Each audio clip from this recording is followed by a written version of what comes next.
Spirituals பார்வையாளர்களுக்கு எனக்கு பணிவான வணக்கங்கள். இந்த ஆடி மாதம் மீனராசிக்கு நல்ல மாசமாவே இருக்கும்.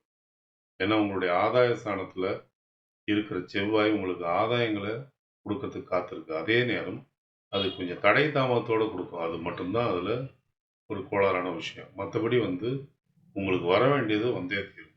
இப்போ உத்தியோகத்துல இருக்கிறவங்க உங்களுக்கு கீழே பணிபுரியறவங்ககிட்ட தான் எச்சரிக்கை கடைபிடிக்கணும். மேலதிகாரிகளுடைய ஆதரவு உண்டு, சக ஊழியர்களுடைய ஆதரவும் உண்டு.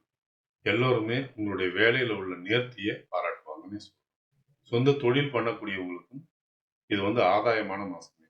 எரிபொருள், ரியல் எஸ்டேட்டு, கட்டுமான தொழில்கள், மரத்தொழில், மீன்பிடி தொழில், ஆலயம் தொடர்பான தொழில்கள், மருத்துவம் தொடர்பான தொழில்கள், மின்சாரம் தொடர்பான தொழில்கள், எலக்ட்ரானிக் சம்பந்தப்பட்ட தொழில்கள் எல்லாம் ஆதாயத்தை உண்டு பண்ணுன்னே சொல்லலாம். அதனால இந்த மாதம் முழுக்கவே உங்களுக்கு சிறப்பான பலன்கள் ஏற்படும். குடும்பம் சந்தோஷமாவே இருக்கும். ஆனா அப்பப்போ கூச்சலும் குழப்பமும் உண்டு. ஆகஸ்ட் 1ஆம் தேதிக்கு மேல அந்த கூச்சல் குழப்பமும் இல்லாம போகும். சனி வக்கரம் பெற்றிருக்கிறதுனால வாழ்க்கை துணையோட நல்ல மன ஒற்றுமை ஏற்படும். குரு புத்திரஸ்தானத்துல உச்சமா இருக்கிறதுனால குழந்தைங்களால உங்களுக்கு சந்தோஷம் ஏற்படும். பிள்ளைகளோட உயர்வு உங்களுக்கு மகிழ்ச்சியை கொடுக்கும். அவங்களுடைய மன ஒற்றுமையும் உங்ககிட்ட அவங்க காட்டுற ஒற்றுமையும் உங்களுக்கு மகிழ்ச்சியை கொடுக்கும். படிக்கக்கூடிய மீன ராசிக்காரர்களாக இருந்தால் அவங்களுக்கு இது சிறப்பான மாதமாகவே இருக்கும். வகுப்புல ரொம்ப கவனிக்கத்தக்க ஒரு மாணவ மாணவியரா திகழ்றதுக்கான வாய்ப்புகள் உண்டு. திருமணத்திற்காக காத்திருக்கக்கூடிய மீன ராசிக்காரர்களாக இருந்தால் ஜூலை 31க்கு மேல வரணம் அமையறதுக்கான வாய்ப்பு. உங்களை படுத்திக்கிட்டு இருந்த வாயு தொல்லையும் ஒரு கட்டுப்பாட்டுக்குள்ளார இருக்குன்னே சொல்லலாம். அதே நேரம் ஒரு சிலருக்கு அஜீரண கோளாறு ஏற்படக்கூடும். அதனால சாப்பிடும்போது பார்த்து சாப்பிடுறது நல்லது.